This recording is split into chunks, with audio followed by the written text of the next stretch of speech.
Hey, what's up, Lions fans and football lovers? Do you like high-stakes drama, wild decisions, and a little bit of chaos mixed in with some amazing football? Well, do I have a treat for you. Let's talk about Dan Campbell's gutsy move in the Lions' 34-31 victory over the Green Bay Packers. That 4th and 1 call wasn't just bold, it was exactly the kind of football Detroit needs to. But this is Dan Campbell we're talking about. And he doesn't exactly believe in playing it safe. No. He says, let's finish this. And finish it they did. Even though Jared Goff slipped on the handoff, whoops, the Lions somehow managed to convert. They kicked the winning field goal from 35 yards out. And boom, it was over. Now, had they gone for the field goal earlier from 38 yards out, they'd have left the Packers nearly 40 seconds on the clock to pull off some magic. But nope, Campbell trusted his offense, and they pulled it off. This was just another chapter in the saga of the Lions' fearless offense. But here's the thing, it's not just a one-off move. This aggressive mindset? It's the identity of the Dan Campbell-led Lions. It's not just a philosophy, it's a lifestyle. And trust me, if Detroit wants to go all the way, this is the kind of aggressive football they need to keep playing. Why aggression is key right now? Look, the Lions' defense is hurting right now. Like, really hurting. They were missing several key players on Thursday, including defensive linemen, and lost star defensive tackle Alim McNeill to a concussion during the game. Not to mention, Aidan Hutchinson, Alex Anzalone, and a whole list of other big names are on injured reserve. So, yeah, things are rough on the defensive side of the ball. But here's the thing, the offense is firing on all cylinders. So, what's a team to do when the defense is limping along? You put the pedal to the metal on offense.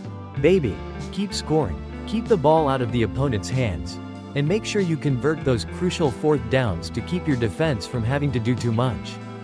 That's where guys like Penei, Sewell, David Montgomery, and Jared Goff come in.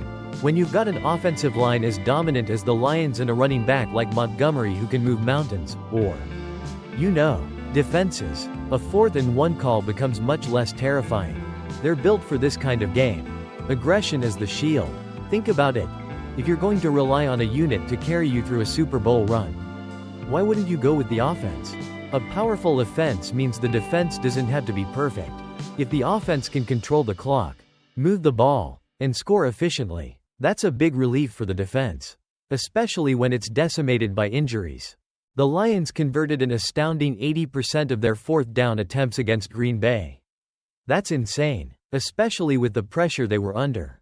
But it shows you exactly why Campbell trusts this approach. When your offense is this good, you can make risky calls and have them pay off. Looking ahead, Buffalo and beyond. Of course, the road ahead isn't exactly a walk in the park. Next up, Buffalo. Yeah, you know what's coming. More high-pressure situations, more aggressive calls. But for the new age Lions, this is just the norm. Aggression is their game plan. And it's been working wonders. Will their defense get healthy in time for the playoffs? Who knows? But one thing's for sure, they're not backing down. If they had to win the Super Bowl with a patchwork defense, they're going to do it by keeping the gas pressed and making sure their offense is the one dictating the game. Closing. Alright, guys, that's the breakdown for today. If you loved hearing about the Lions' aggressive play style and the gutsy 4th down call that sealed the deal, make sure to hit that like button. Share this video with your friends. And subscribe for more awesome football content. Trust me, you don't want to miss what's coming next. This Lions team is one you'll want to keep an eye on. Until next time, stay bold, stay aggressive, and as always, keep it sporty. Lions use gutsy 4th down call to finish off Packers in thrilling NFC North battle. What's up, football fans? Grab your snacks, because this game had more twists and turns than a roller coaster. And I'm here to break it all down for you. It was a showdown between the Detroit Lions and the Green Bay Packers, and it was a game for the ages. Buckle up because this one had everything, bold decisions, football. Keep watching. Dan Campbell, the king of 4th down. First off, let's talk about Dan Campbell, the man, the myth, the legend. This guy has no chill when it comes to going for it on 4th down. Seriously, if you've ever thought, is he really going to go for it again? The answer is always yes. He's the kind of coach who looks at a 4th and short situation from his own 31-yard line and says, "Nah, Let's roll the dice. If you haven't noticed, Campbell's mentality is simple: play aggressive, win aggressive, and let me tell you, this mindset has been a huge factor in the Lions' success this season.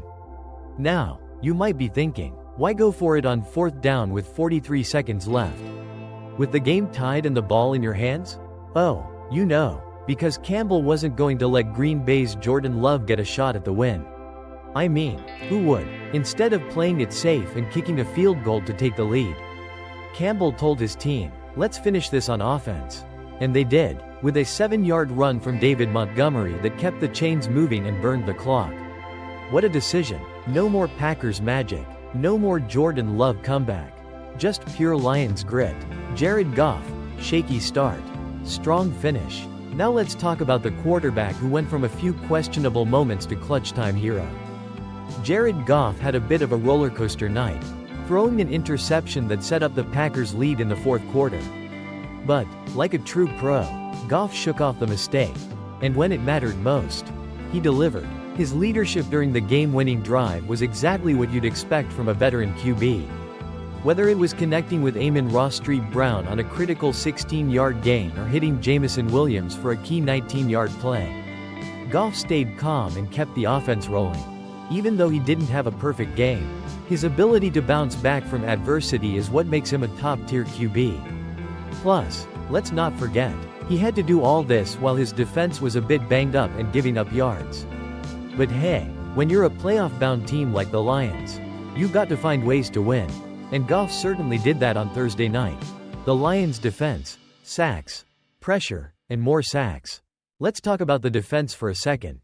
Coming into this game, the Lions had a few defensive injuries to deal with. So what did they do? They turned up the pressure on Packers QB Jordan Love like it was their full-time job. Early on, the Lions were relentless, blitzing like it was going out of style. Love had zero time to breathe. At one point, Love had more pressure in his face than a college student during finals week. Zadarius Smith set the tone on the Packers' first offensive play, sacking Love and reminding him that no one is safe in this game. The Packers had nothing going early, and the Lions were cruising to a 10-0 lead before Green Bay even realized what was happening. But credit where credit is due, the Packers adjusted and started running the ball with more success. Especially after a Josh Jacobs 1-yard touchdown made it 10-7. Still, Detroit wasn't going to let Love get too comfortable in that pocket. Speaking of credit, how about that big 4th and goal call at the end of the half? With the Lions facing a crucial decision and the clock ticking down, Campbell decided to go for it, bypassing a field goal attempt. And boom, Jahmyr Gibbs catches a 2-yard touchdown pass with just 11 seconds remaining in the half. Huge play, huge gutsy call, and it paid off, sending Detroit into halftime with a 17-7 lead. Packers make a push. Goff's interception